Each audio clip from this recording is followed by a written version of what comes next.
शराब के वो गोदाम हैं जो कहने के लिए और देखने के लिए तो सील हो चुके हैं, मगर सिर्फ कहने को, क्योंकि बाहर से गोदाम सील जरूर है, मगर न जाने कौन से रास्ते से, न जाने कौन सी तरकीबों से इन गोदामों के अंदर से लॉकडाउन के बीच 2 लाख शराब की बोतलें गायब कर दी गईं और हमारे लॉकडाउन के पालनहारों को अब जाकर इसकी भनक लगी।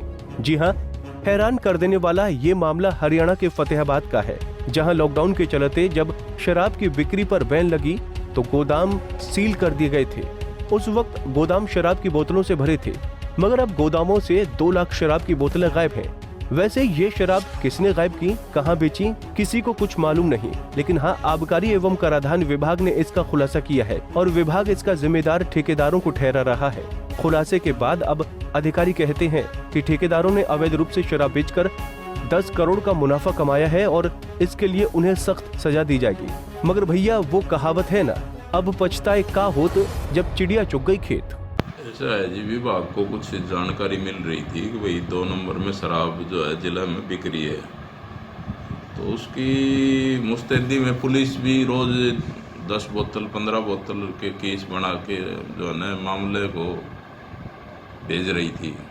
लेकिन हमने एक जगह कुछ लोगों को पकड़ा तो ये पता चला कि वहाँ से लेके आए हैं। इसके बाद हमने एक सोची समझी और कूटनीति के तहत 3 गोडाउनों का फिजिकल सर्वे किया, जिसमें 17,000 के लगभग पेटियां, जिसमें एक पेटी में 12 बोतल होती हैं, तो इस तरह ये 2 लाख से ऊपर बोतल बनती हैं, ये कम पाई गई है।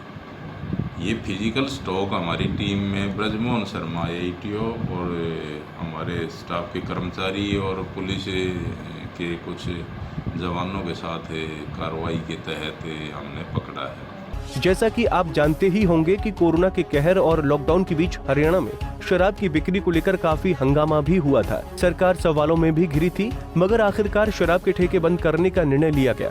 मगर ये निर्णय सिर्फ कागजों और जुबानी बयानों तक ही सीमित रह गया, क्योंकि ठेके भले ही बंद थे, गोदाम भले ही सील थे, मगर मुनाफाखोरों की कालाबाजारी रोकी नहीं जा सकी। जिले में श्री विनायक एसोसिएट्स का L1 और L13 है और डिस्कवरी सेल्स फतेहाबाद है। ये इन तीनों का ही गोडाउन में जो है ना हमने ये चेक किया था।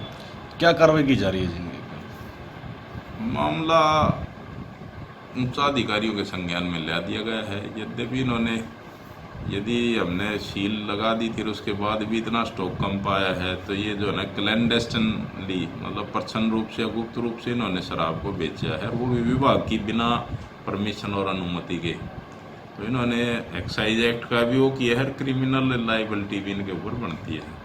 तो क्या क्रिमिनल केस के लिए पुलिस को भी कोई शासन को किया जाएगा? चूँकि एक्साइज एक्ट में रजिस्टर्ड है तो सबसे पहले है उच्चाधिकारी जो हमारे, उन्हीं के संज्ञान में लाना उचित होता है। विभाग की उस कार्रवाई के लिए मैंने जो है ना विभाग के उच्चाधिकारियों को लिख दिया है।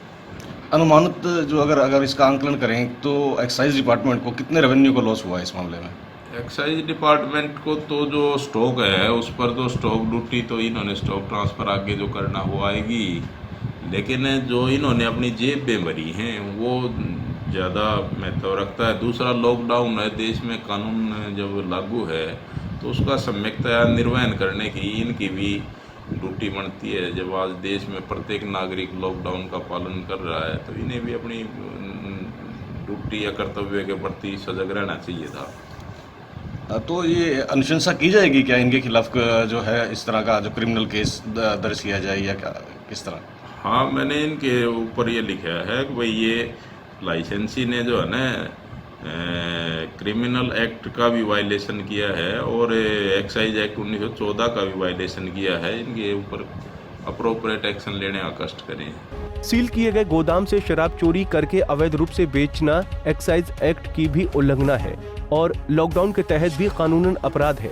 हालांकि जिले के संबंधित अधिकारी ने मामले पर सख्त कार्रवाई के लिए उच्च अधिकारियों को रिपोर्ट भेज दी है, लेकिन इन मुनाफाखोर शराब ठेकेदारों पर कितनी कड़ी कार्रवाई होती है ये देखना दिलचस्प होगा, क्योंकि संकट की इस घड़ी में कालाबाजारी सबसे बड़ा अपराध है।